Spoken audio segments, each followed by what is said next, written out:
Okay, the recording started. Okay. Good afternoon, everybody. Welcome to the Democratic Services Committee. Have we agenda item 1, apologies for absence? There's no apologies so far today, but obviously the chair's not with us, so we hope she's going to join us at some point. Okay. Agenda item 2, disclosure of personal and prejudicial interest. Anyone? Chair, if I can just come in on in relation to declarations of personal and prejudicial interests. Agenda items 4 and 8 both contain remuneration for councillors. So can you all please declare a personal interest only? You will have an exemption from it being prejudicial. So if you will raise your virtual hands and we'll take a block declaration in relation to agenda items 4 and 8. Personal interest only. Does that apply to this year or 2022? Sorry, Councillor.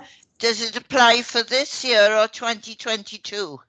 Yes, you're declaring the interest because both of those reports relate to remuneration, either this year or next year. So Councillor ICT allowances is May 2022 and beyond, but it will directly impact upon you.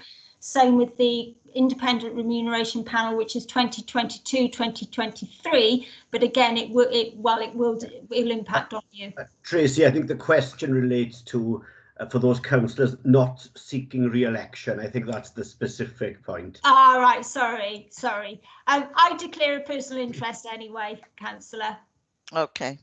So hands up now, because then it's done and dusted, isn't it? Do I need to declare, as I'm not a member of the committee, but I'm attending for the diversity and democracy item? Yes, if you declare as well, Councillor. Thank you. Chair? Yeah. Chair, can I come in? Oh, yeah. I'm one of those councillors that will be standing down next year. So what are the instructions for me?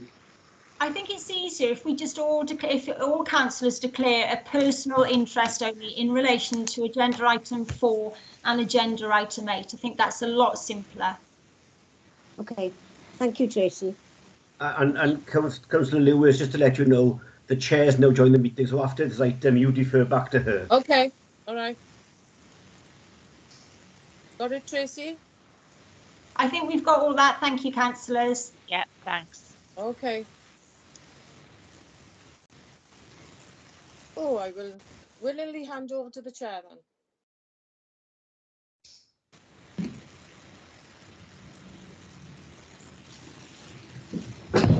Yeah, that's better. Sorry, Chair. Can you hear us, Linda?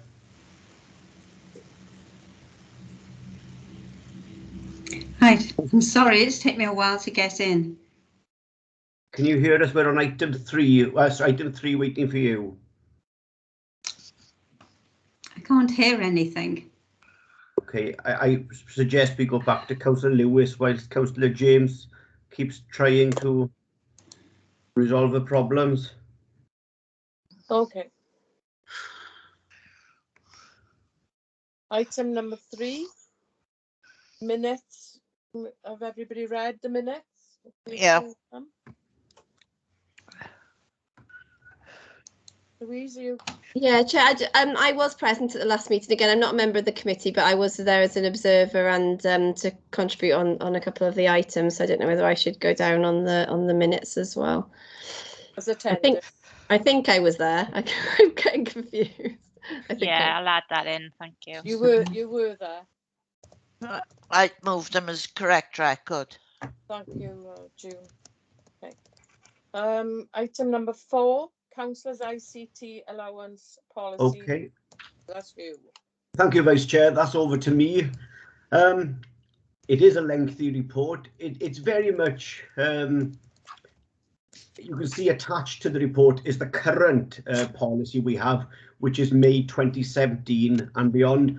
This policy now is looking at the next terms, that's May 2022 and beyond. You can see there's been some dialogue, and no doubt there will need to be further dialogue on this. Looking for your suggestions about the ICT arrangements. and to look at the current levels of the ICT allowance, and then in due course, we will make a recommendation to council once you've come forward with anything. So any questions, really?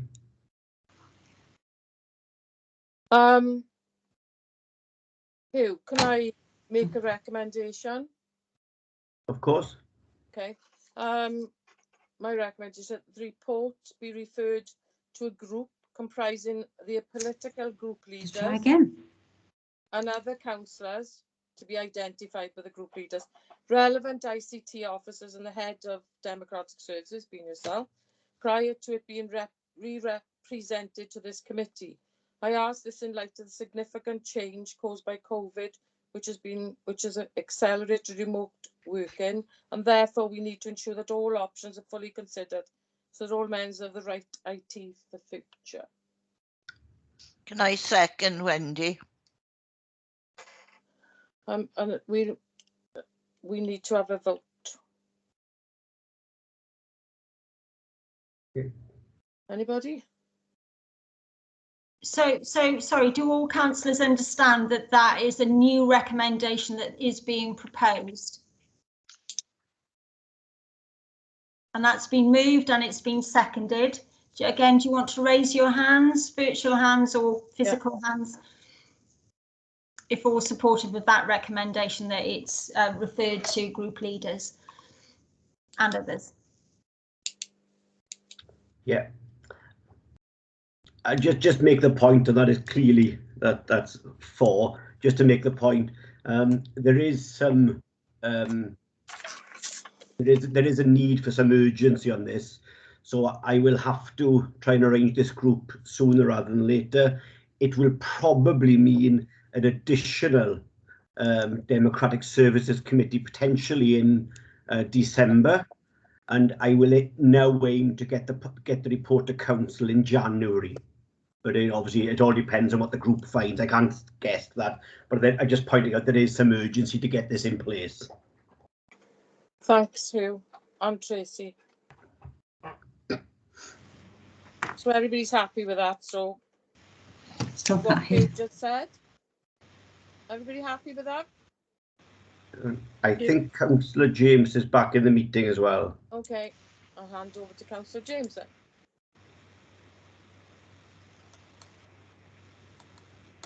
Councillor James?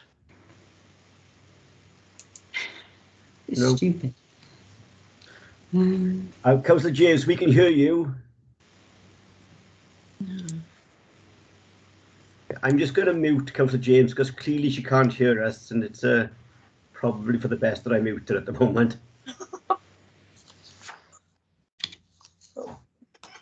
Right, okay, done that one. Item number 5, Diversity and Democracy Action Plan. Okay, thank you, Vice Chair. Yes, again, it's from. Sorry, let me just mute here.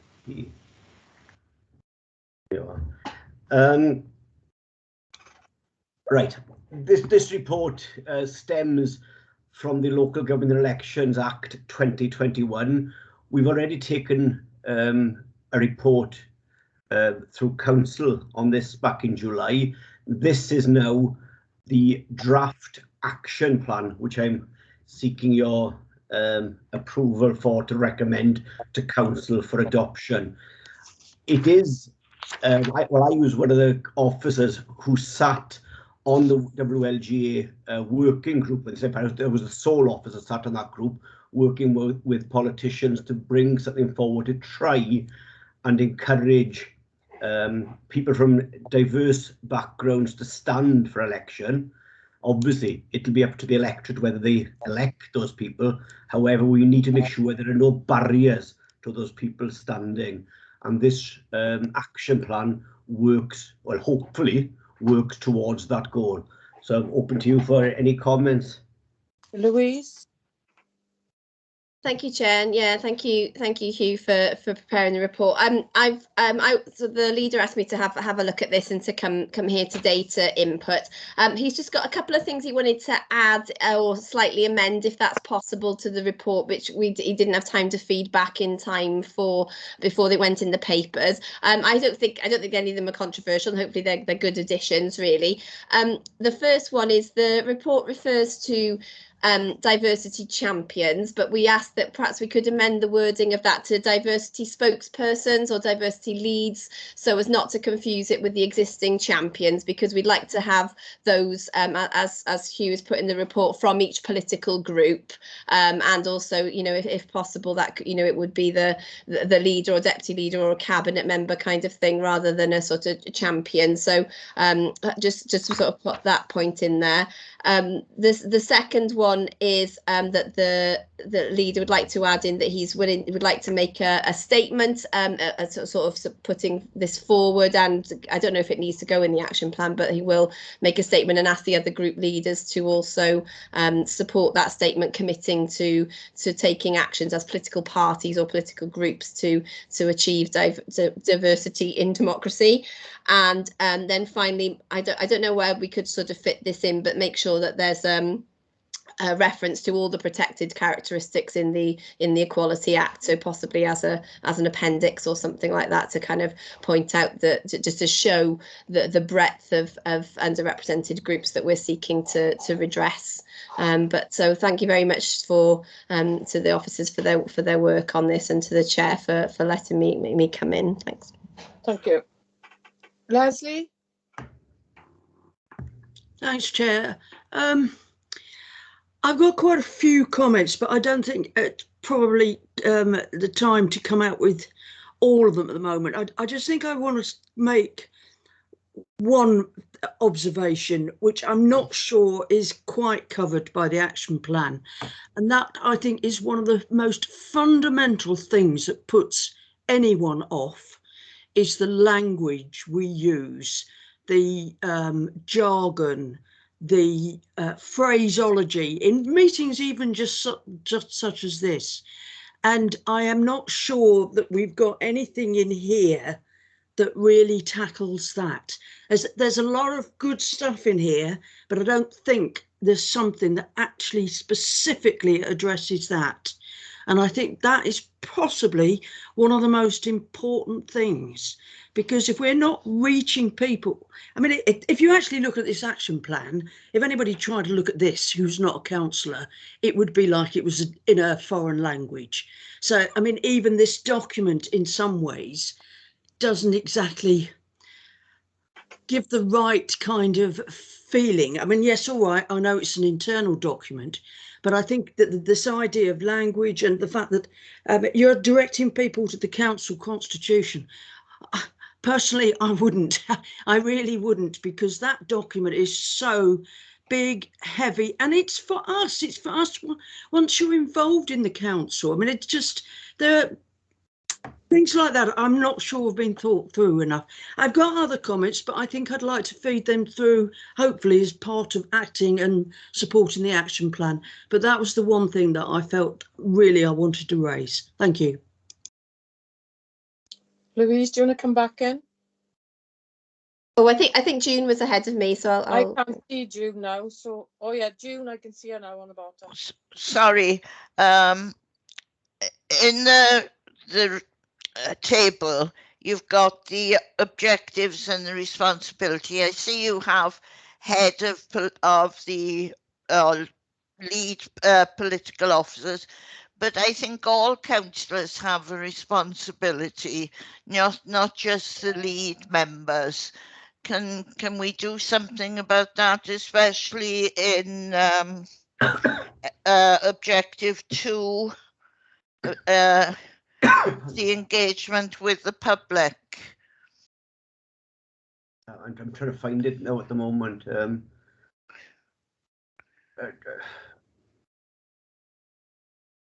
I don't see which one you're on. Sorry, Councillor Burton-Shaw. Which one are you specifically referring to at the moment? Appendix A. Yeah, I know it's Appendix A, but what's the number on the extreme left, and then what's the number in the column 3? Page 6 of 13, and it's item 2 in that. That's one of them, but where it mentions lead political of the council and political group leaders, if we can have councillors as well, because councillors have an enormous part to play in this. Okay, I'm struggling to see where you are referring to. I'll be honest with you. Is that 3-5? If that helps. I think it's Sorry. number 4, is it? No. Yeah. Hang on, I've lost it again. I can't. I just found it and it's gone again. Yeah, it's on page 4 of in appendix. It's Appendix A.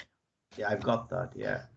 And it's I got it. in a number of points. Number 4, is it number 2, and where it mentions political leaders, I think councillors have a responsibility as well as the leaders of the political groups. Okay, let me try and answer that then. I'm just going specifically at number 3.5, which is seek the participation of political group leaders to champion the diversity expectations. That stems from legislation.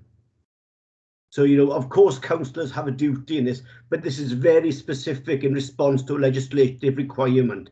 I can look to add something in about something a bit more general about councillors having a duty, but because these are specific things within a time frame, I'd expect councillors to be doing things regardless, you know, via your recruitment and selection, and looking for candidates to stand for the forthcoming elections in May.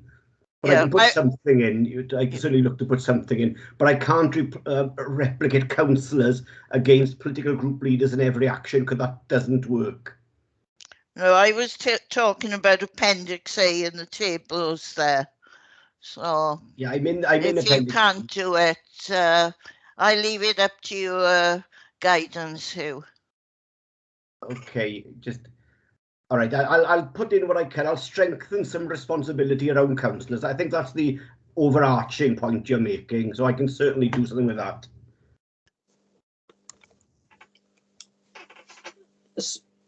So Hugh, you're going to take those away and bring that back? Yeah, can I just respond to some of the points that have been made? Firstly, for you, Councillor Gibbard, yeah, thanks for sight of those in advance. So that, yeah, no problem at all with what you've raised there. I can work with those. The unrepresented groups may be difficult to list everything, but I will work with our equalities team and see what's appropriate to put in. But I'll make sure that's done. The statement by the leaders, we've already signed up to the. We've already made a statement in council back in July, so I'll have to liaise with the leader to see if this is an addition to that. But the statement to commit to this has been made. But it would be useful, perhaps, if the group leaders, when this goes through council, reiterate that commitment, because I think it is important, and perhaps we can get comms to do a piece of work as well on it, because we want to get that met. No, I think, as Councillor Walton says, this is quite an internal document, because this is actions for us to do. Because whilst the language used in this document is for internal, I wouldn't expect the same type of language to be used when we do these duties to encourage diversity within the local government. We would adapt that accordingly. Back to Councillor Walton specifically. So as I say, I think I've explained the language used in this document, because that's for a set purpose, but clearly we would learn what we go out with. You did mention you had a number of other points. Ideally, this would be the night to raise those, because if we don't, this report will go to council without your points in. I'd be happy with the committee's approval to liaise directly with Councillor Walton if you're happy for that to happen, or if you want them all here, because there is going to be an element of you either hear it now or put some of the general points forward, Councillor Walton. Let the others speak, and I'll think about it. Louise, going to come back. Yeah, just very quickly, thank you for that, Hugh. I think I wanted to sort of pick up on the point that Leslie made about language, really, and I agree. I think, as Hugh said, that it's an internal document, but it doesn't help, because obviously it's going to be in the council papers. It's a public document at the same time as well. But I think as Hugh says quite rightly, it's about the comms around it, isn't there? And there's the action. Sorry, I'm just bringing it up. So objective 1, number 4, about this comprehensive communications campaign with sort of general and targeted messaging. And I think, yeah, that's where we've got to get the language right, isn't it? And make sure that we are speaking to the groups that we liaise with, Disability Liaison Group, LGBT Forum, etc., and that we find out, you know, what from them, what are the good messages to use, how are we going to market this, how can we get more people involved from that. So I don't know if that's going to reassure you, Leslie, or if that makes it worse. Okay, thanks. Mike? Thank you, Chair. Just a couple of points. 1.3 in the introduction there. Have we got opportunities here to really get into the new curriculum for Wales as an opportunity to increase awareness among children and young people in primary and secondary education, so they understand how things work? You know, there's a pothole outside the front of your house, your dad's shouting at it as he drives over it, and somebody rings the council and gets it fixed. You know, to encourage people to have a greater awareness of what we actually do, as we look towards the new curriculum for Wales. Getting councillors, I mean, all of us are sitting on governing bodies, but to expand the councillor role, and I don't want to inflict us all on poor, unsuspecting children and young people too much, but the opportunity to put a face on the role, to make it a reality. One of the best events that I went to when I was considering being a candidate was with Councillor Robert Francis Davis and Councillor Andrea Lewis at the Guildhall. It was the reality of being a councillor. This is what we do. This is how much time it takes. This is the kind of query we respond. You know, that seeing it in the role, and that was really enhancing and powerful to see the reality of the role. The other, so you know, hand in glove with the new curriculum for Wales, democratic engagement, which of course balances very much with Councillor King's focus on children's rights as well, and Councillor Robert Smith for that matter. And also in 1.5, councillors being members of the community. Can you clarify that too, please? Councillors being members of the community as a point mentioned under 1.5. And I scribbled some other notes, but I can't read them, so I'll ignore them now.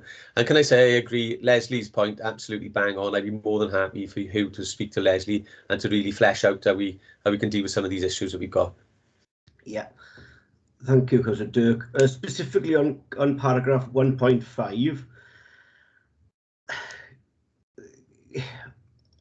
the general view, this has come from the WLG working group on this, the view was that we need to ensure, and again, this is the electorate can do that, we can only recommend people, you know, you can only put your candidates forward, you can't force the people to vote for the candidates you want, we understand that. But the person, specifically, they don't need to live in the community. There's no talk of changing legislation on this. There are rules governing whether someone can stand in an area, and I'm not going to reiterate that. This is all about that if they are serving a community, they ensure that they interact with the community, take part in community events to try and better or to assist that community. Clearly, if they don't do this, there's very little you can do against that. But of course, the public will likely vote and that person wouldn't get re-elected. And it is that simple, really. It's helping you as a councillor and helping the community by having access to you as a councillor. Thanks, you. Nick, did you have your hand up? Nick? That's me, is it, or somebody else? No, Nick had his No, hand. no. Okay. No, I didn't, no. Leslie, do you want to come back in? Yeah, okay. I'll try and be brief. It's just that when I looked through this today, I wrote loads of comments. That's why I was trying to spare the committee. But tough, you've got it now. I wanted to ask, oh Christ, page 25, number 4 in the middle column. It says work with the WLGA to raise awareness among public sector organisations of the benefits of employees undertaking civic duties. It just struck me, my first response to that was, what are these? Because I think there's a slight assumption here that we all know what the benefits are of undertaking civic duties. We do. All right, that's point number one. Blogs. I have been doing a councillor blog ever since I became a councillor. Totally non-political, purely about the role. Probably haven't covered everything, but every month I try and do something, a flavour of what it is to be a councillor. Possibly the one thing I've got wrong here is I've not made sure people are aware of it, not spread it more, not made sure everybody sees it. And if perhaps in this plan that's part of it, it could be something that definitely I can tell you what I've got, and maybe other people will take up on it. Page 26.3 in the middle. Support the Welsh Government's plans to introduce an access to elected office fund for disabled people. Yes, yes, and yes again. Brilliant idea. Hope it happens. It's 26. Then hang on a minute. And something that I just wanted to check. One of the things that I'm sure I've raised before is I'm always concerned about the expenses that, one, people have to declare, and two, get published. Now, before you say anything, I know full well that legally we are obliged to report on so much. All I can say is, one, is there a way we can do it legally, but then couch it slightly to cover certain aspects? I mean, the one I keep coming up with loads of times in the past, mileage expenses to get from where you live to a council meeting. Now, forget the fact that most of them are online at the moment. Let's just suppose that you have to get in a car or go by bus or whatever. And I think it is totally wrong that people are going to look at those expenses, and somebody who lives far north of Swansea, who's a councillor and comes in, claims expenses that are absolutely right. Because this word expense really pisses me off, because that expense is something that you've paid and all you're doing is getting it back. And the fact that people can judge you on that, I think, is totally wrong. So I don't know. I mean, I know I'm saying the same stuff as I've said probably loads of times before, but I think it's a very important issue. And that is probably another huge barrier to people. Thank you. Thanks, Les. Anybody else got anything to say? Or Hugh, do you want to say anything? Yeah, I'll go back to Mike Dirk first of all. I should have said about the new curriculum in Wales. I am currently carrying out a piece of work with the leader of the council and with the education cabinet member about a series of school visits, secondary school visits, probably going to be in the new year. So there is a piece of work ongoing there.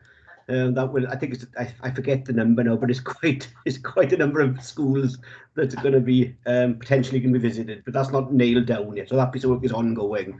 Going back to Councillor Walton, I agree with much of what you've said.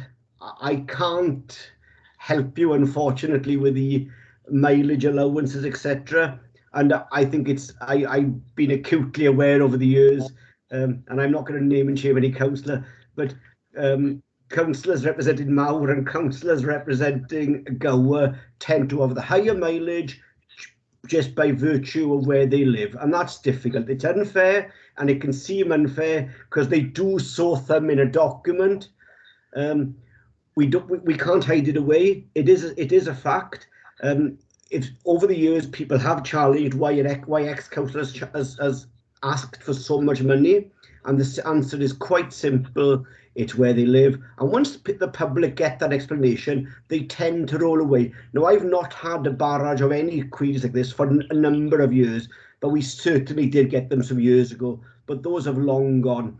I think the fact that we're more open and transparent, but we've got to be, and I think that it is the public purse we are protecting at the end of the day. It's certainly worked out well. I hope it isn't a barrier.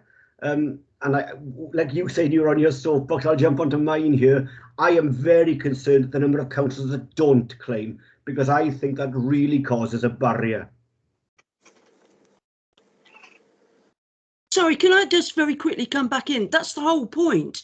That's the barrier. The fact that people then, councillors, are then feel guilty and don't claim. And that to me is totally wrong.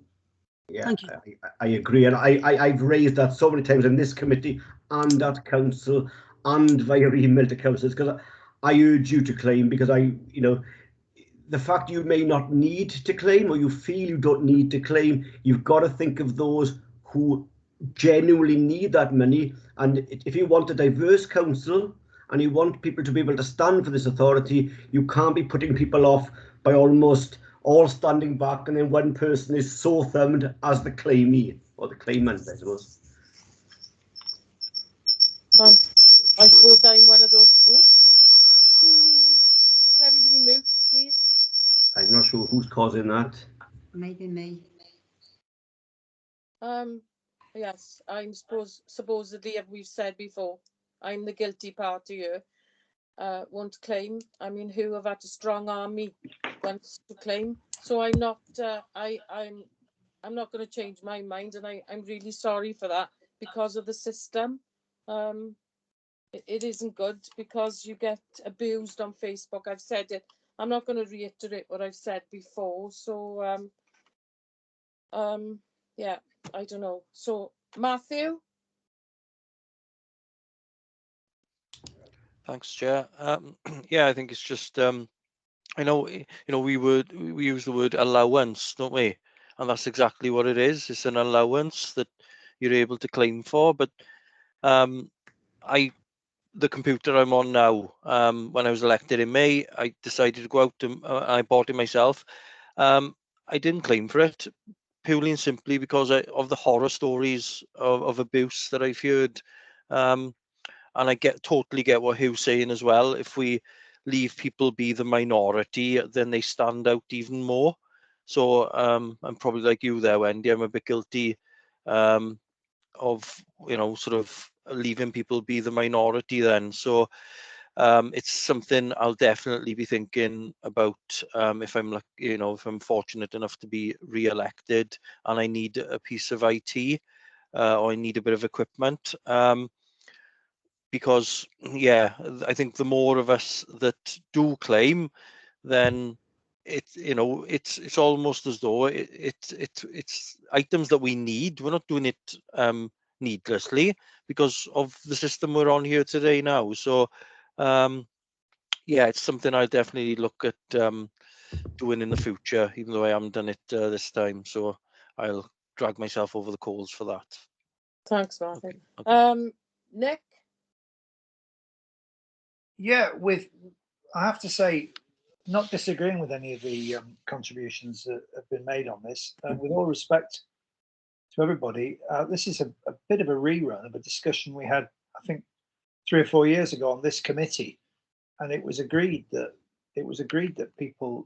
members should be allowed to and encouraged to claim, and that there shouldn't be any stigma attached to somebody who lives in Mauer or somewhere like that, obviously having increased travel expenses over someone like me who lives centrally and works centrally. So, I mean, I'm not belittling any of the comments that have been made. They're all valid, but I mean, I had the impression that we'd been over this, and the emphasis would be on people are doing a job for the community, and if they have to travel, they should claim the expenses of so doing. So, I mean, we've been there before. That's all I'm saying, and we should. I suppose we have to keep revisiting it from time to time. You're right, Nick. We probably will be revisiting it again. Linda, you're on mute, Linda. Which item are you on? Councillor James, you've got 2 devices running you up. No. We're on item 5. Are we? No. Yeah. No. Yeah, we're on Is it item 5. diversity and democracy? Right. Right, okay.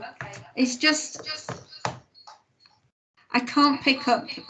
Your speakers must be on as well. Yeah, I'm trying to turn the other one off. It's pretty awful for us at the moment. I'm sorry. I can't hear from my laptop. Did you want to say something about the meeting or? Yeah, yes, it was about this item. Looking through it, there's a lot of. I can't do this. Linda, why don't you put it in the chat and perhaps? No, you can I suggest you work off one device only? I can't. I've got vision on one and sound on the other. I think you should stay away from the light, Linda. Sounds like the film Poltergeist. I put it off. Right. There we are, that's right. It was just that I noticed a couple of locations in the matrix at the back. There's a lot of push for items to be done by parties, and there doesn't seem a lot of support for independent councillors or candidates to push for people to come in that don't want to belong to any party or any little help for them. Yeah, that's a good point, because it's very difficult. I can't hear you. I can't answer your question, and I'll answer for the sake of the committee, but clearly I can't assist there. It is an age-old problem. Independent councillors, we do have a few in Swansea. The majority of them have joined a political group, so they know that they are not independent as we know it. But the independent councillors do have access. Sorry, independent candidates do have access to an electoral commission roadshow, for want of a better word, that they run a couple of times before the election. The WLGA tend to do something else. The problem that both organisations have is reaching out to the independent candidates, because nobody knows who the independent candidates are. We do try and put it on our websites and things. We do give things out in the candidate packs.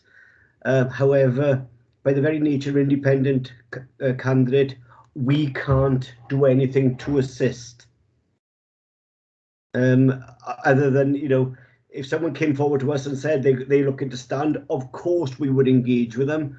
But I can't, you have got to come to us. Sometimes we can't come to you if we don't know who to go to. That sounds awful, but it's the fact. Thanks, Hugh. June? Yeah, back to allowances. Unlike some of the others, I don't claim mileage. But Hugh, you calculate how many miles we can claim for from our home to workplace. Can that be put on the form that we fill in, so people are aware of the mileage that some councillors have to do, rather than look at what they're claiming for?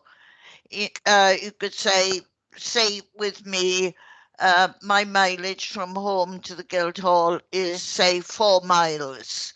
That can be on the form, and then they can see who's got the longest, the furthest mileage to cover. That's number one. And number two, do we now put, if anyone claims carer's allowance, is that done? Because we were concerned about people not claiming carer's allowance because it has to be declared. Okay. Can I try and answer that then? Firstly, I'll do with costs of care to start with. They are now attributed as an authority cost, so they are in the public domain, but as an authority-wide cost, not as an individual cost.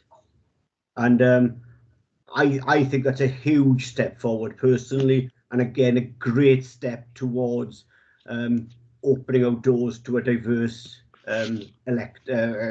councillor intake. About the issue about the mileage, in the first annual meeting following an election, so that would be the annual meeting in May 2022, I take a report to council. That report will be outlining your mileage, each of the elected councillors' mileage from their home address to the Guildhall, and we tend to do the home address in the Civic Centre, but I may not do that this time because we don't hold meetings in the Civic Centre any longer. And that gets sent out to all councillors. That is also placed on the council website, so that information is open and in the public domain. Highlighting it and promoting it, perhaps I could look to put that report to try and put it onto the councillors' pages as well, so that you aren't going to look for it. Perhaps I can do some promotion work there. However, I tend to find that people drill down to what they want to look at and not look at the messages I put on the way. But clearly I can do something to help on that. It is an age-old problem, but I will say that we are not getting the level of, well, we're not getting any queries about mileage, and we haven't for some years. So, I'm cautious that we trying to fight a battle that doesn't exist at the moment. But of course, it could come back, and that's the point I think I'm hearing from all of you. Thanks, Sue. Bridget?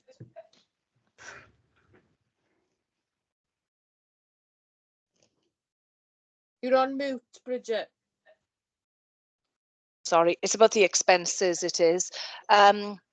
Obviously, as you know, I've just had a look now, it's 14.5 miles I've got to travel from home down to the Guildhall and back. So, that's a 30-mile journey there and back.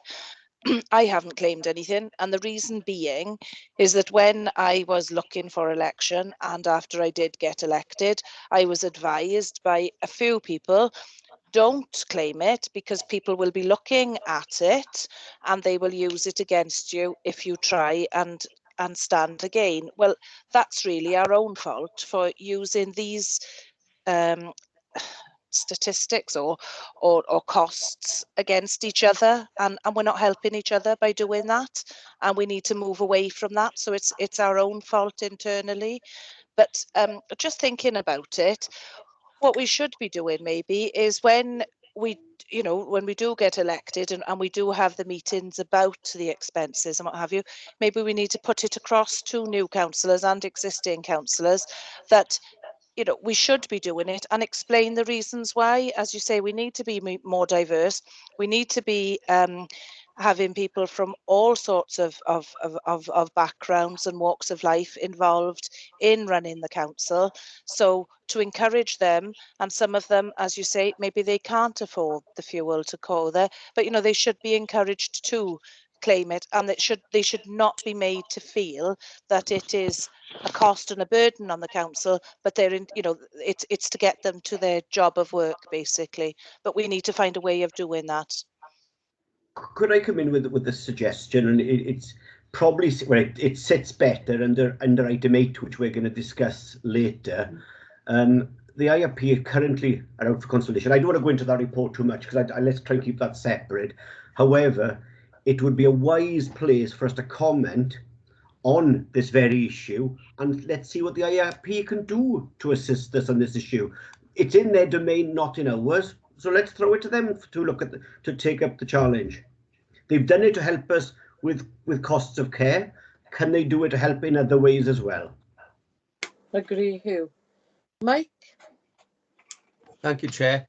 I agree with Bridget, absolutely. Affordability can't be a consideration, and we should have a culture where people claim any expense related to their role, as we'd have in any other professional field. When I was working for social services, we did a lot of mileage. I would never dream of not putting in a mileage claim for running kids around Swansea. So that's the mentality we need to have. If members don't need the money, then what I'd suggest is that we offset the claim with a charitable donation. So you could say, look, I've claimed £50 this month. I don't need the money. I've made a £50 donation to the NSPCC or whatever charity. It's your money. You're entitled to it. It's publicly allocated. It's sitting in a bank. Use the money for whatever benefit, but do not decide to claim it for any other reason. It's yours. You should claim it and you should use it. I don't claim mileage because I work in town. And so mileage, so I'm in town already and I go to meetings in the Guildhall before. I don't claim that, but I have claimed IT allowance money because I need the IT to do this job. I think it's and a direction perhaps from Hugh, maybe, as you say, the remuneration panel as well might help.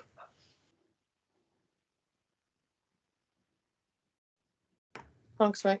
Linda, Tyler, did you just put your hand up? Yeah. Okay. I just wanted to say, I agree with the last comment because I haven't claimed what I was able to claim for the community council because I thought I don't need that money. And then I had a light bulb moment in the middle of the night and thought it wasn't a lot, it was only a couple of £100. And I thought, golly, I'll claim that and give it to the food bank, which is what I did, because I thought, well, why should I not claim something that I was entitled to and not give it, as you say, to a charity? And so I think that is a good idea, actually, to take it and then, I mean, I haven't told anybody that I've only told you that I've done that, so it hasn't sort of, it hasn't given me any credit, but that is a good idea. So that's all I wanted to say. Yeah, claim it and give it to charity if you don't need it. I think the credit's there now, Linda, because this has been recorded. Don't worry, well done anyway. Who? Okay, well, you see the recommendation on the report. So I'm looking for someone to move it, second it, and then for you to vote on it. I'll move it too. I'll second. Oh, there we are, fighting over each other. And then all those in favour of the Diversity in Action Plan being supported and recommended Council for adoption, subject to the comments that you fed back to me this evening.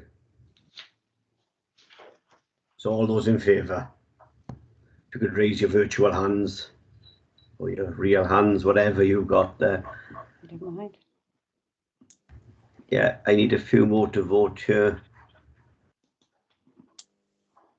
Yeah, that's fine. Thank you very much. Councillor James, you were in the meeting, so now you should take back the chair if you're able to do so. Are you able to do so?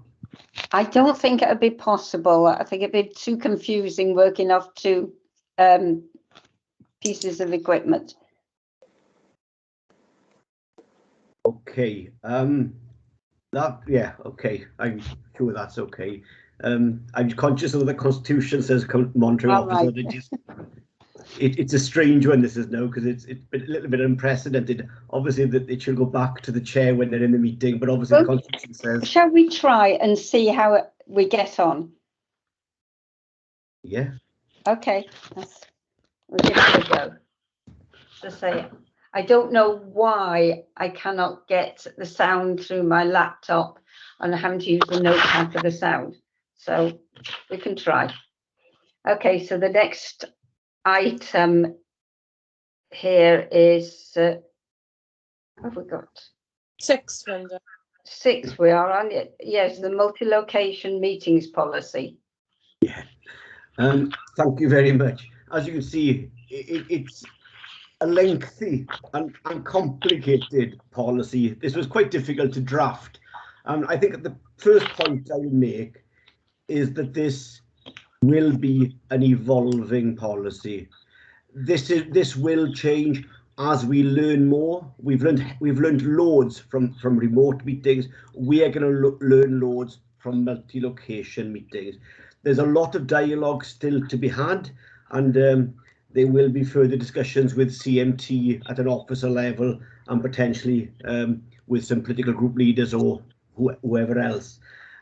Specifically this evening, I'm looking for your comments on what is before you. I'm not looking to take this to council at this stage because there's a lot more work to be done. What is your view on what I've drafted? Any comments would be helpful at this stage.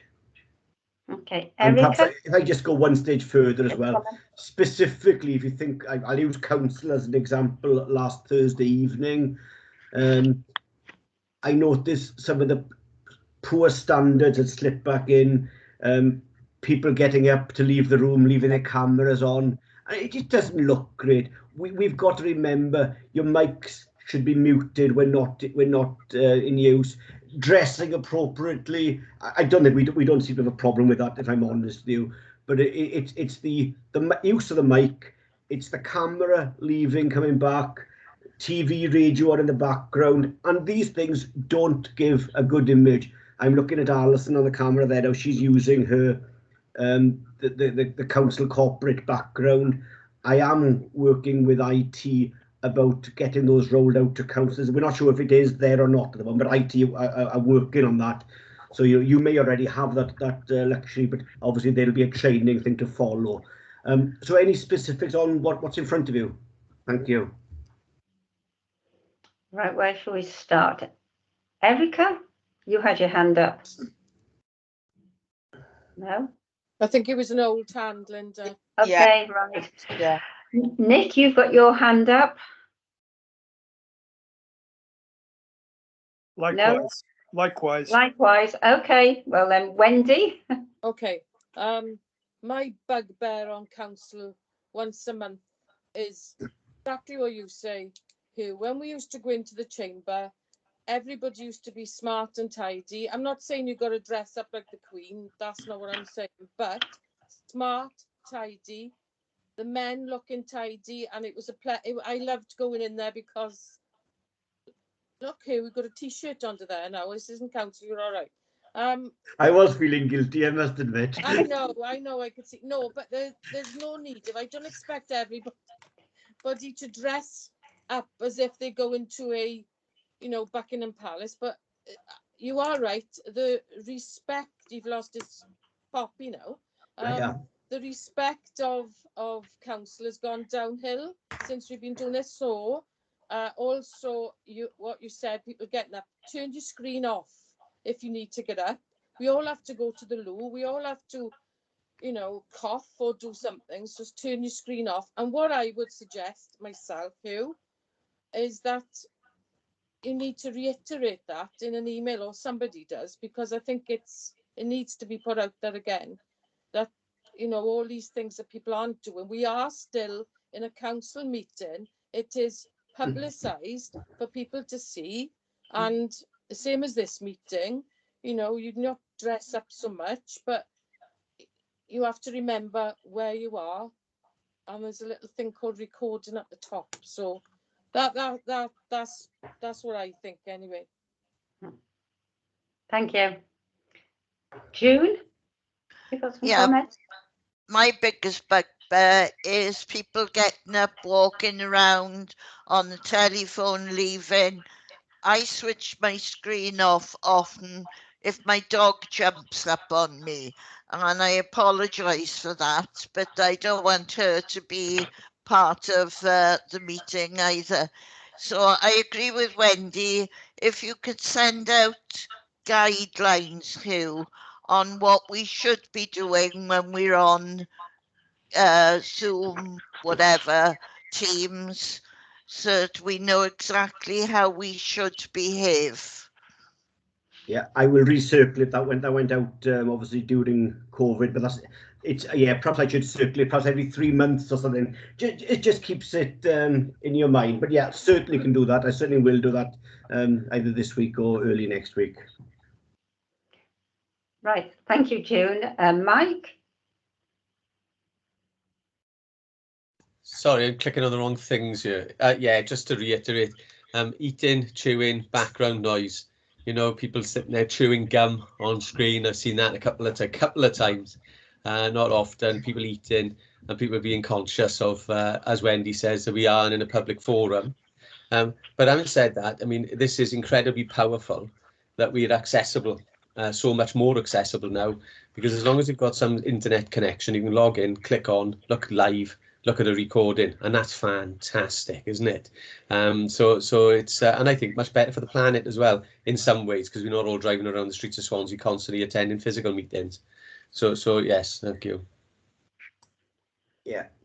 Could I just spend a moment while I remember, just to be clear, legislation, you're all aware of a remote meeting, and this is a remote meeting we're doing now. We're all in separate locations. The multi-location meeting is specifically an element of physical attendance perhaps in the council chamber, for argument's sake, and then for others to be at home like you are here. And we've trialed it for a cabinet meeting. We'll do it again for the next cabinet, and we're still learning. We're still improving. Of course, it allows public back into the building, although surprisingly and well, usefully, I suppose, a number of public welcome this remote attendance as opposed to, because they can now dip in for that half hour rather than giving up perhaps 2 hours for a meeting. So it is helpful, and it's saving the environment, one gallon at a time. Right. I've got some questions for you on this, Hugh. In the appendix, and I think in a couple of places, it mentions about the retention of documents. Oh, sorry. Yeah. How long do the recordings have to be kept? Surely not 6 years, because that would take up so much storage space. No, it's not a major problem because we utilize this storage. We utilize YouTube for this type of stuff. But yeah, we would keep for 6 years. Right. Okay. So, just a matter of interest, do many members of the public actually ask to join meetings, try the link into the meetings? Right. Let's just deal with that. We have, like this evening, there is a number of Democratic Services officers involved in this. In every meeting, I've always got 2 Dem Services officers involved. Yeah. One running the meeting specifically, and one running what we call the live event, and that's what we give out to the public so they are able to see and hear the meeting. They are not able to participate. The only public members of the public we will allow in this meeting to speak are if they've submitted a question in advance, and that affects council, cabinet, and a few other committees. But no, this we've done that to protect the authority, to stop some of the stories that we saw happening around the world, if I'm honest about it. So this meeting is locked down to only those that need to present, but it's open to anybody to view live and after the meeting as well. So we don't get many members of the public actually asking to join any meetings to ask questions. Yes, yeah. I don't know. Well, no, well, it regularly happens in cabinet, and it happened in last council. Council on Thursday, it happened there, and it does. Council and cabinet, planning committee, licensing occasionally, but it tends to be the quasi-judicial meetings, and no doubt scrutiny on occasion when they're collecting evidence and stuff. So it does happen and it does work. But you think of the Democratic Services Committee, in the main, it's a meeting for councillors, what their requirements are. Little interest to Joe public generally. Okay, thank you. That's it. Any other questions? Any other comments? We move on. Okay. Sorry, Councillor Chair, can I just mention one thing? Right. I have included, we have included, myself and Hugh, in the policy that's attached, something around when you're dealing with exempt items as well. I think I should raise that because I have had to circulate an email to all councillors just to make sure that when you are considering exempt items, that you don't have people wandering in the background, so that there are clearly other people listening to your conversation. So we've included that as well. But I welcome what Hugh has said right at the start. We thought it important to bring this here for you to have early sight of this policy, so that if you do want to go away, have a think about it, and then email either myself or Hugh with your individual comments, we will take those on board as well. It really was about giving you early sight before we start taking it through CMT, cabinet approval, etc. So it was just to get it here early for you so that you could feed back to us as and when you consider appropriate. Yeah. Thank you. Okay, thank you, Tracy. Just another quick query. I've noticed it says that councillors should be seen and heard. When it says seen, I mean, quite often all you can see of a person is just the ring and initials, and their video is off. Is that acceptable? Or should they actually be seen?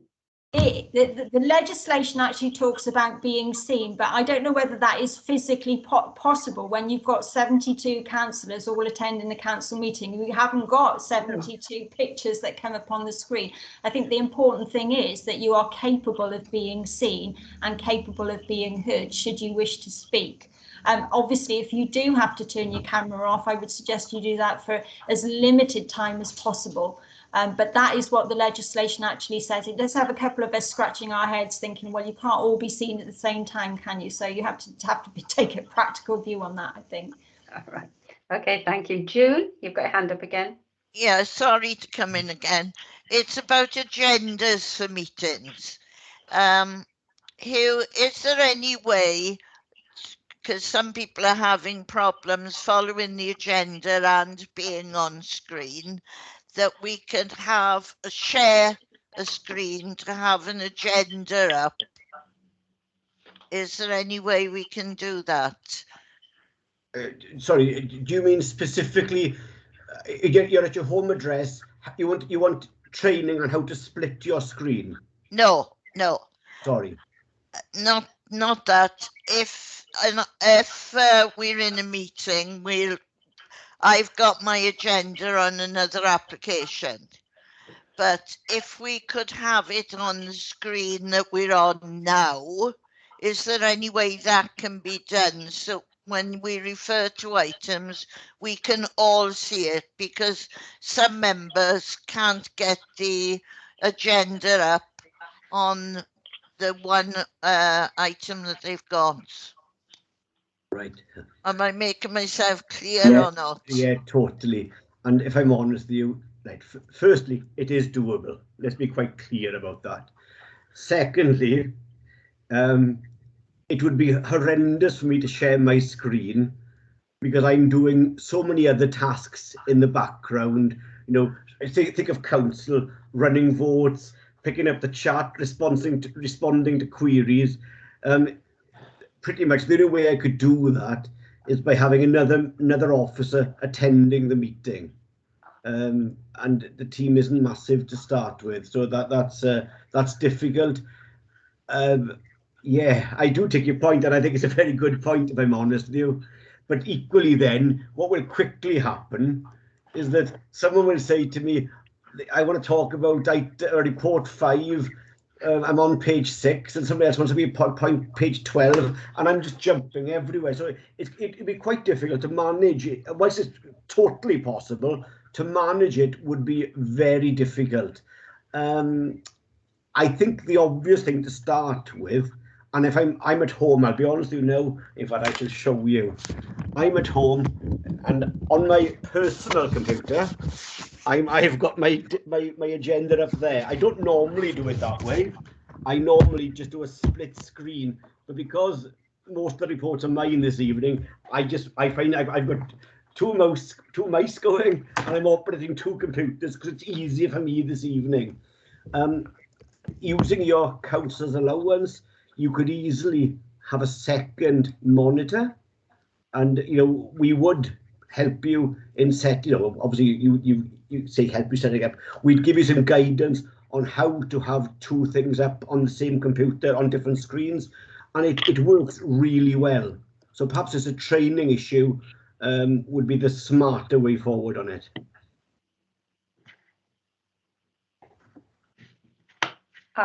Wendy? I just going back to what June said, I bought myself, I didn't use, sorry, I shouldn't, for my allowance, I bought it myself. Another iPad, not too expensive, and I got mod.gov on here for the agenda, and I'm looking at you lovely lot on here on my main one. So that is the only thing you'd have to buy, but you could buy something cheaper and claim it back, because that's what you're entitled to do because you're working from home. So that would be the most logical thing, because I think it's very, very confusing to do split screens, especially on an iPad. I don't think it'll work on that, would it? Not big enough. Okay, thank you, Wendy. Leslie? Yeah, just quickly, I think June was making another point. It wasn't quite to do with how personally you have an agenda. I think she had a very good point that how much more useful it is if you're all seeing exactly the same page at the same time. But Hugh, I can understand why that's not impossible, but it would be very difficult. I can appreciate that. But I think that's partly the point June was making, which I must admit I thought was a brilliant idea. Because like we were saying earlier, we're trying to tell you which number. That document had numbers on the left-hand side and numbers in the middle as well. So, I mean, you know, it was quite difficult to pinpoint exactly what thing that you were looking at. And that would solve it, but I can understand the reasons why not. Thanks, Leslie. I don't think we have to vote on this item, do we, Hugh? It just says to consider. Sorry. Sorry, this is the multi-location. Yeah, there is a recommendation there that you consider. So you just vote that you have considered it. It's just, you know, it's going to be a yes, effectively. Are we considering this? June, is you proposing? Yeah, okay, yeah, I'll do that, but I was voting for it. Okay, voting. Does everybody else agree? I've lost numbers.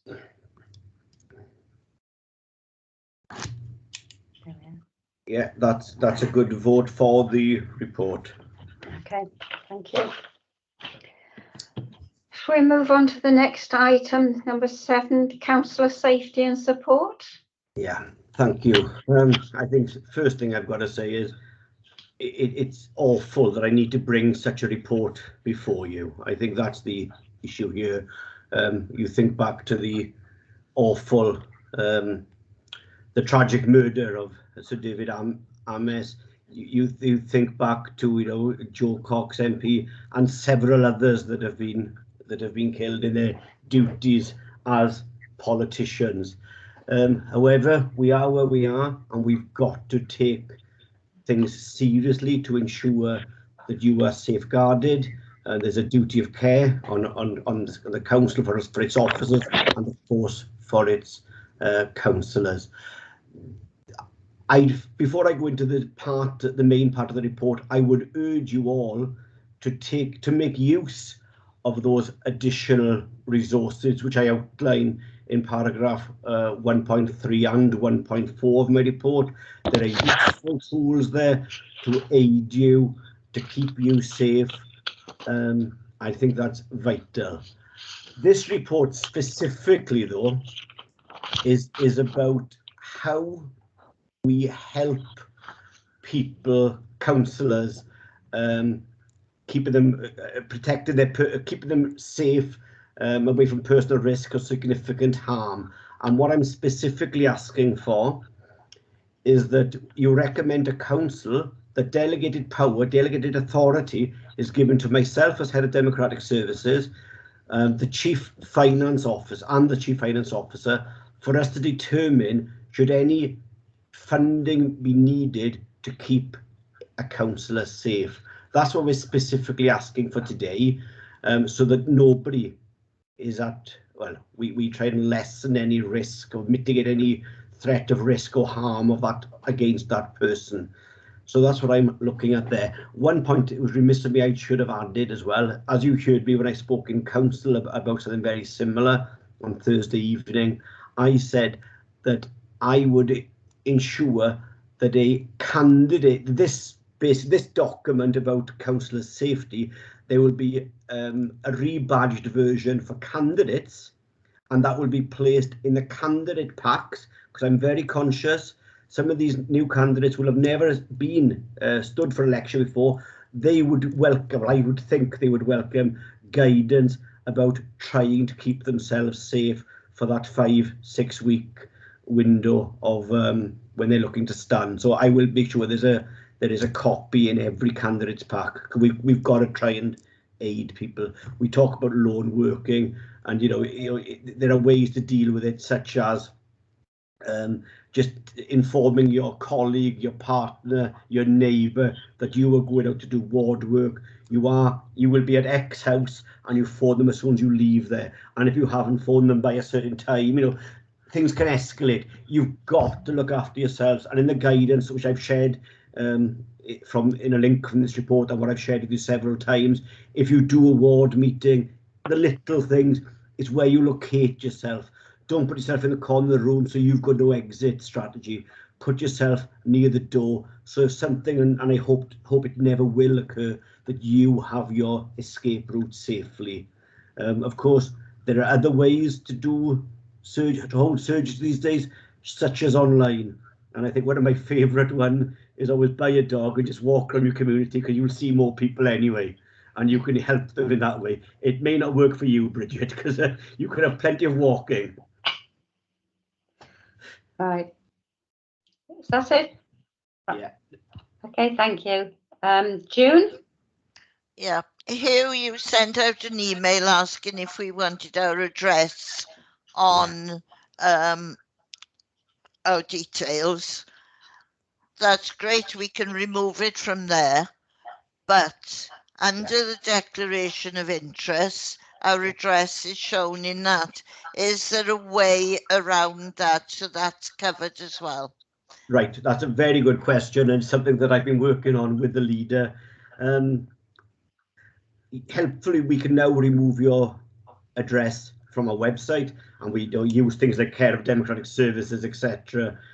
So that works well. Surprisingly, not every councillor has taken that on board.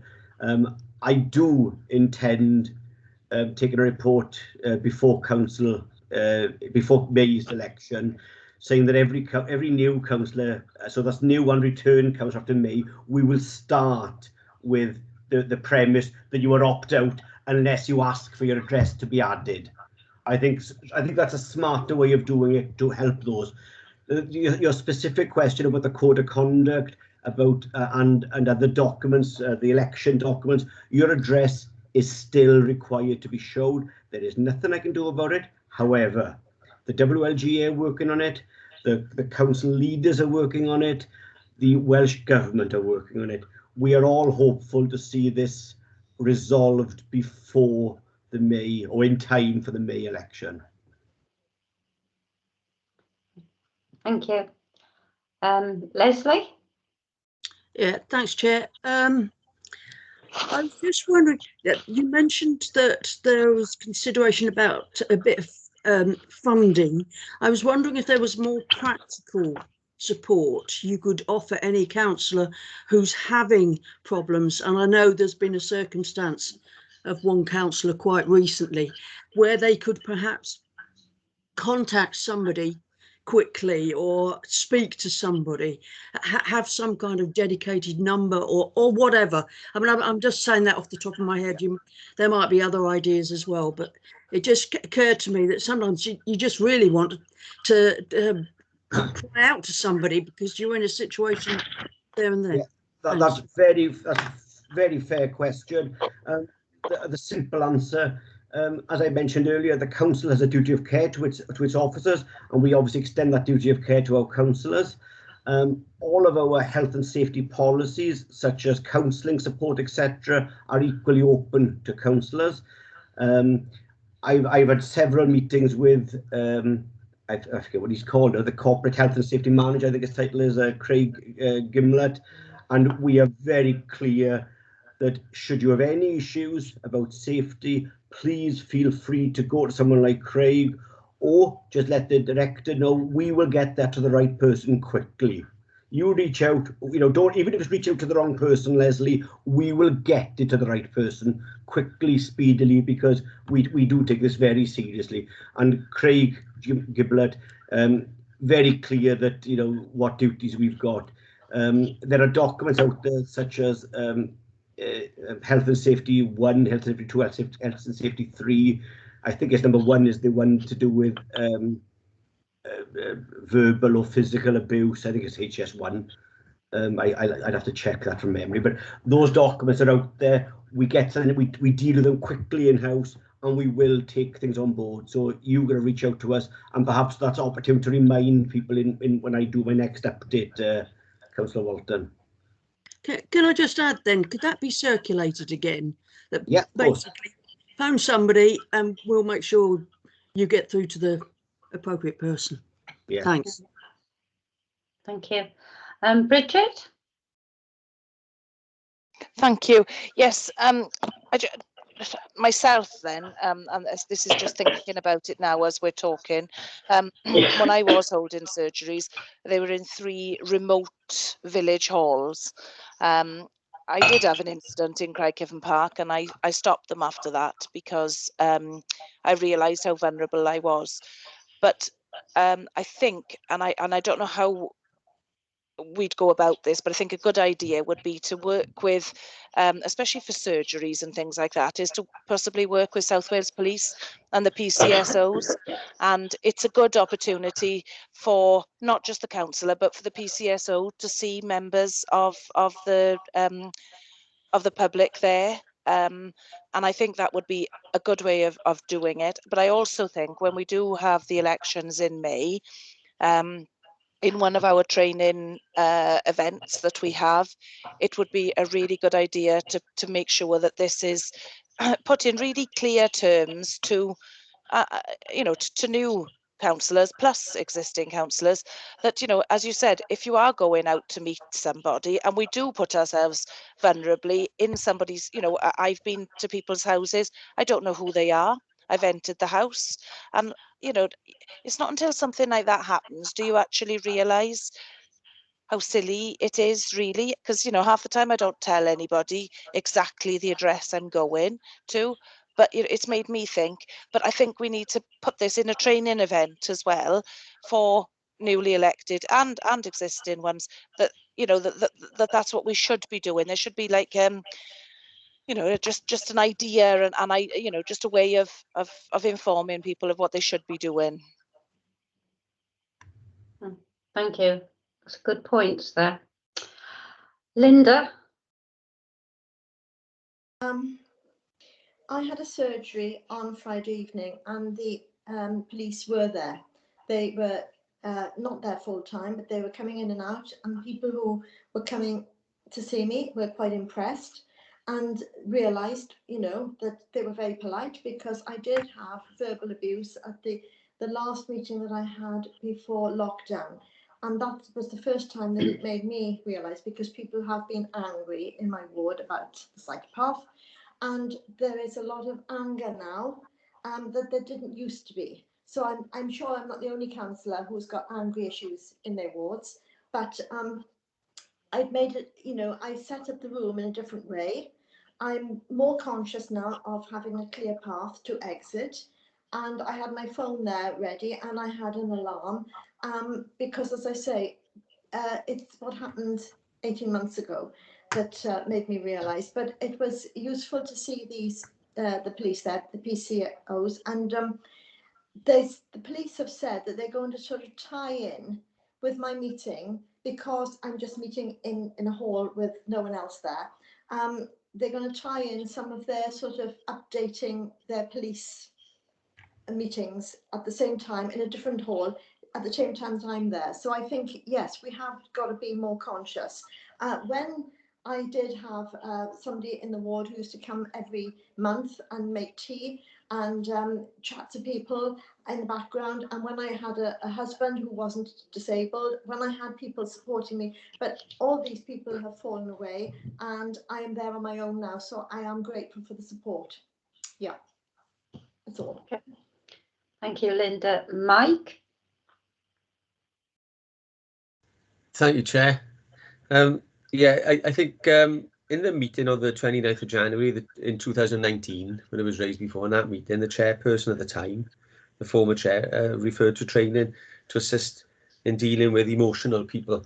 So I wonder whether there's an opportunity for us to tap into maybe existing training for officers, prevention and management of violence and aggression training, so that we can be mindful of saying the right thing, or certainly not saying the wrong thing at the wrong time, that sort of stuff, which is often eye-opening if you've never done it before, body language, non-verbal communication, all the rest of it.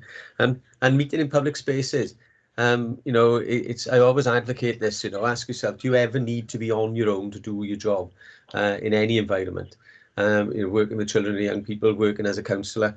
So use public spaces, you know, cafes, you know, be in a public place as much as you possibly can. Recently, for example, we haven't had lockdowns. We haven't had surgeries in Cockybord now. We've been overwhelmed by queries, as we all have been. But going up to Friends of Ravenhill Park on the weekend with a cafe, you know, and they're the most, the busiest sort of form of informal surgery I've ever been to. Somebody knows the counsellors there, look out, you know, I need to stop going there, you know. But it's brilliant, it's real engagement and it's public. There's lots of people around. Thanks, Mike. Wendy? Yeah, I agree with what everybody says, and I think we have to take responsibility for our safety ourselves. I've said this before, because it is us that are the target, and if we are, and what Mike said about people, I mean, I've been twice in our surgeries, and I was on my own, approached by somebody who was very, very angry. I knew him a long time, and I thought he was going to hit me, but I talked him down, and it was fine. But going back to what was said, I don't know whether it was Bridget, PCS. Did you say that, Bridget? Yeah.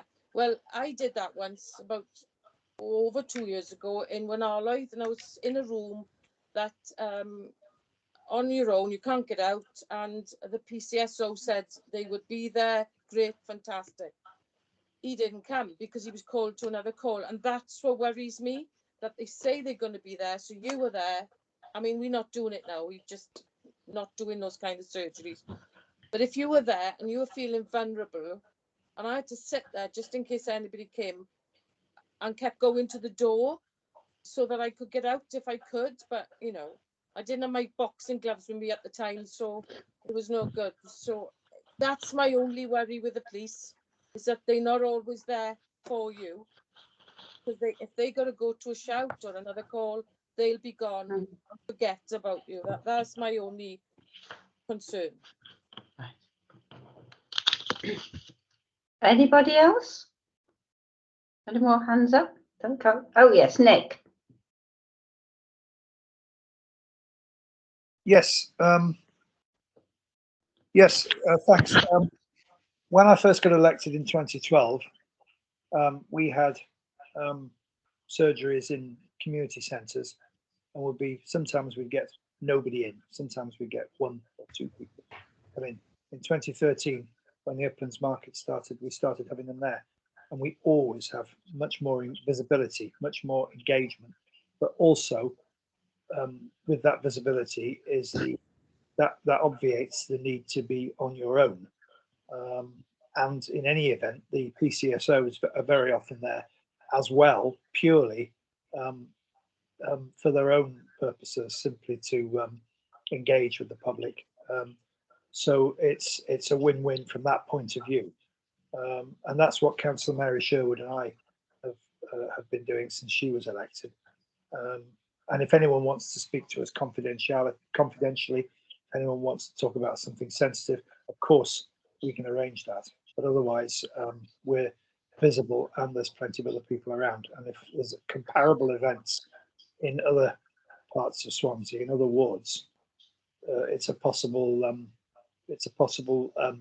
solution to that dilemma of how do I get how am I accessible, but also how am I not in a position of vulnerability on my own, etc. Thank you, Nick. I think we've got 2 recommendations to agree. First one, to recommend to council that where a councillor is at personal risk or significant threat of harm in carrying out their role, that consideration is given to funding appropriate security measures. Do you want to vote on these separately? Probably best. So there is the first recommendation.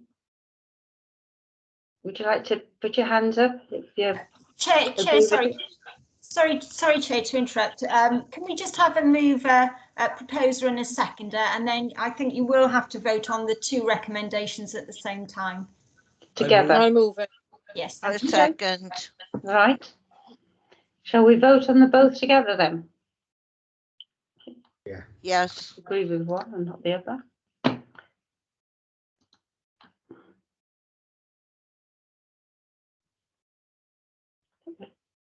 Is that everyone, Hugh? Has everyone voted? Yeah, There's a couple with no hands up, but maybe they're not here. no, they're all hands are up there. Right, okay. That's in favour. Right. Thank you. Calm down. Right. So move on to the next item, which is the Independent Remuneration Panel for Wales draft annual report for 22-23, and it's a consultation document. Thank you very much, Chair. Right, the report in front of you. Last week, I attended the Head of DEM Service and Chair of DEM Services meeting with the IRPW.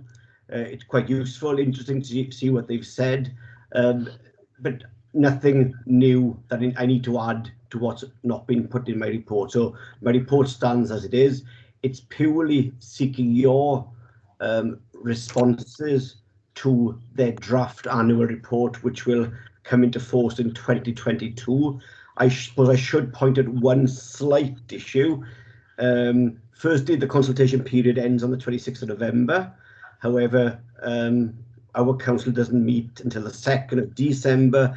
But rather than calling an extraordinary meeting of council, I have squared it with the IRPW. We have got a week's extension. So I didn't see the point of calling a council meeting for it, and I sought to address it a different way. So that's gone well. The other point I will make very quickly is that the financial effects of much of this report will take effect from the 9th of May. Normally they would take effect from the 1st of April, but given it's a full-out election, they have decided to change that that period for this one time only. Nothing else to add to the report. I suppose just to remind you as well, just to remind you of the earlier discussions about mileage, etc. Someone may want to consider moving that should they wish to. Right. June, you've got your hand up. Following what he was just said, I would like to move something along those lines. We added in. I'm not happy with the rise in pay, but I won't be there to collect it anyway. Right. Thank you.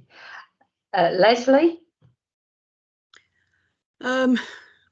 Yes, similar to what June has just said, this pay rise, I feel incredibly awkward about it. And I know, and I'm sure I've said exactly the same thing probably last year and the year before and the year before.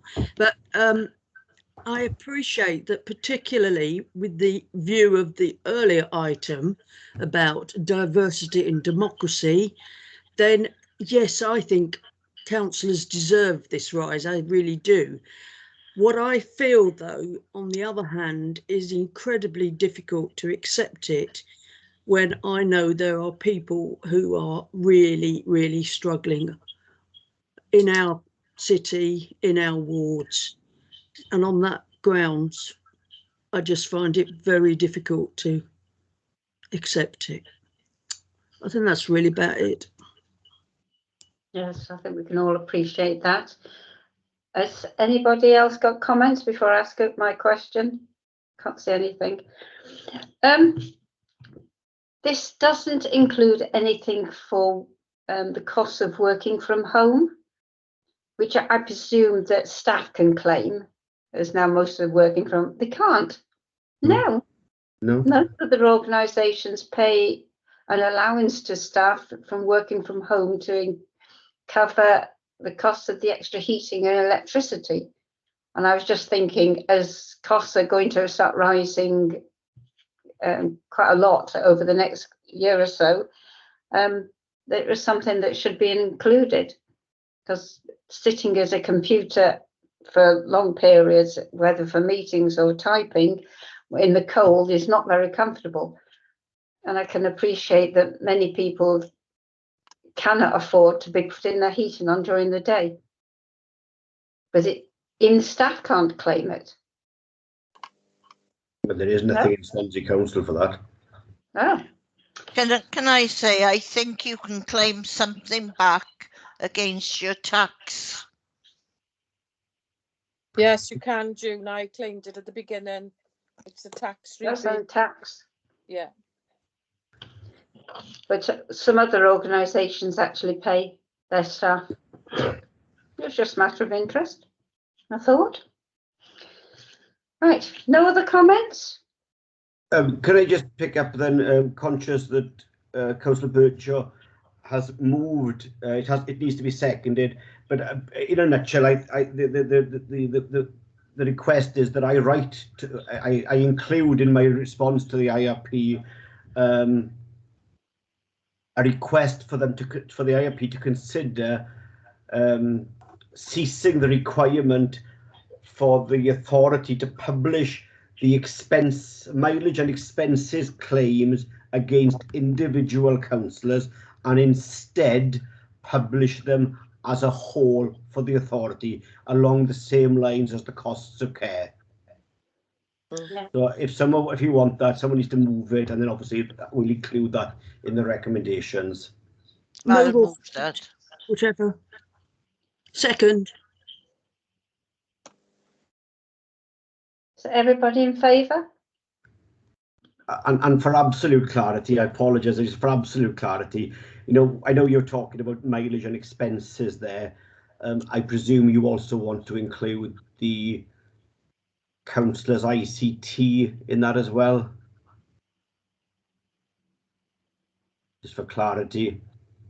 You know, most councils don't have to provide their councillors' ICT spend because they are given equipment directly by the authority. In Swansea, we are financially making a contribution towards it, hence under the current guise we've got to declare. So I'm just making that point, so I will add that to it, so just so it's clear, that's all. Thank you.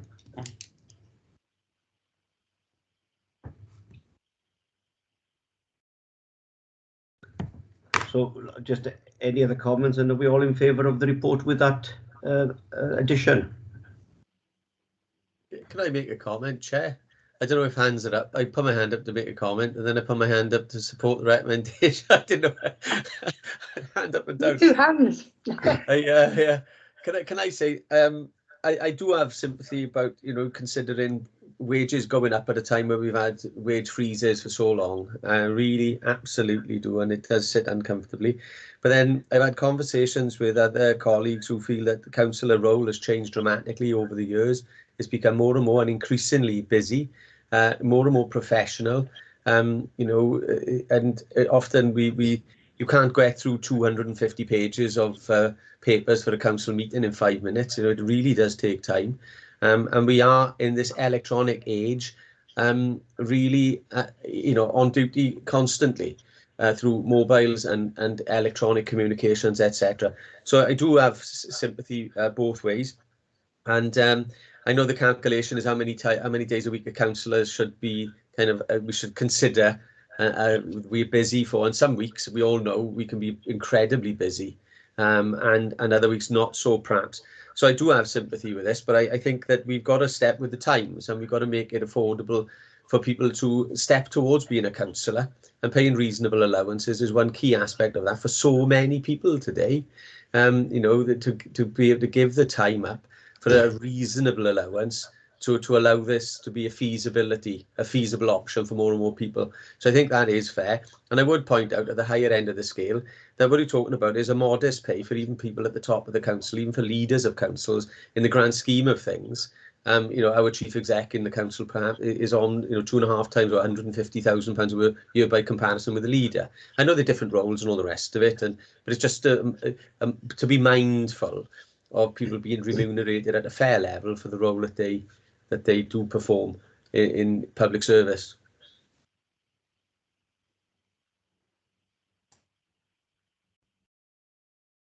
Okay, thank you. Put the hands down. Right, the last item 9 is the work plan. No, sorry, there's still comments on report 8. Is there? I need to come back on it, and I can see the Councillor Taylor Lloyd and Nick Davis have got their hands up as well. I thought they were still voting. Linda? Thank you. I wanted to agree entirely with Councillor Mike, because the reason I'm giving up is because I just cannot cope any longer. I've got a disabled husband, and the amount of time I've spent over the last 18 months has been absolutely, completely, well, my husband was a councillor and he said it was nothing like that when he was a councillor to what it is like now. I had a 9 o'clock meeting last week, and while I was on the meeting, I had 3 phone calls from residents where I had to go out afterwards, and I just can't do it anymore. And it's just the amount of work that it's generated over the last 2 years, I've noticed, is even more, that I think it's better for my health if I just stop now. And I agree that although I've always said I don't need this rise and this money, I agree that if anybody's coming into this, and when people are asking me, when people are saying to me, I wouldn't like your job, I wouldn't want to be a councillor. And when I was asked on the questionnaire, would you recommend being a councillor to other people, I had to bite my lip, because I will not advise anybody to go in to being a councillor unless they think very seriously about the amount of time that they've got to give to it. So I just want to get that off my chest. Thank you. Right. No. Nick. Oh, Nick. Yes, There yes. you are. Sorry, you've moved. I, in a slightly different way, just wanted to agree with what Mike was saying. We've just been speaking earlier in this meeting about diversity and democracy, with a view to having councillors who are representative of the communities they serve. And if the fact that they cannot afford to carry out the role is a disincentive, then if we don't vote for this, we are failing. We are failing in our responsibility to promote diversity and democracy. And at the risk of sounding provocative, the last thing we ever want is for being a councillor to be only for people who can afford it. And in other words, a retirement hobby for middle class people who are comfortable. And that would be a very wrong road down which to go. And therefore, while it might stick in the craw of some people in this council, in this meeting, to vote for it, I think it's better than the alternative. Thank you, Nick. Hugh, do you want to come back in? Yeah, just very quickly, just to remind you all about what I wrote in paragraph 4.4 of my report. It is putting the proposed salary for councillors into context. And if I just read the paragraph, if you don't mind, an independent member of a Welsh Health Board would currently earn £15,936 per annum, in line with Welsh Government set remuneration levels. That's based on a minimum commitment of 4 days per month. The IRP have based a councillor's salary on 3 days per week. So the payment they have worked out carefully, and they've tried to balance it at an appropriate level. So just give you where that. can you find the Welsh Health Board vacancies? Who could you distribute that, please? I'm having them all. I'm doing all of them. Incredible. Yes. Nothing else to add. So. No. Thank you. Right. Shall we move on now to the work plan?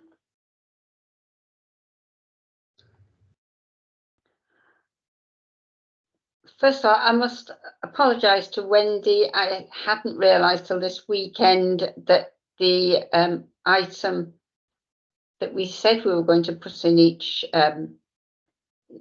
meeting was about the feedback from the councillor champion was omitted. So I'm sorry. No, sorry. Can I come in there, Chair? Yeah. Having had discussions with Councillor Lewis as member champion, we deemed it more appropriate that perhaps she takes it up about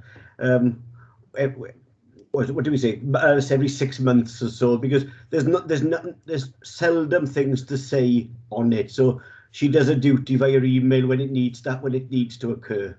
Okay. Right. Well, thank you for letting me know now. Right. Okay. Any comments about the agenda for January? Is there anything else anybody would like to see put onto an agenda at any time? Can I just come in on that? Firstly, diversity and democracy has now been dealt with. That's going to council. The council induction and training programme has been dealt with. E-learning, I'm unsure what that's going to be yet, because that sits really with the council induction and training programme, and the feedback from Councillor Champion is pretty much gone as well. So for our January meeting, I'm unsure what's going there at the moment, but I'm obviously open to suggestions. I will probably look to bring the council handbook from March into January. And as I said, I'm not sure if you picked up on it, Council Chair, there will be a further report on the council's ICT allowance policy, but I'll probably have to call a meeting a special meeting in December for that. Right.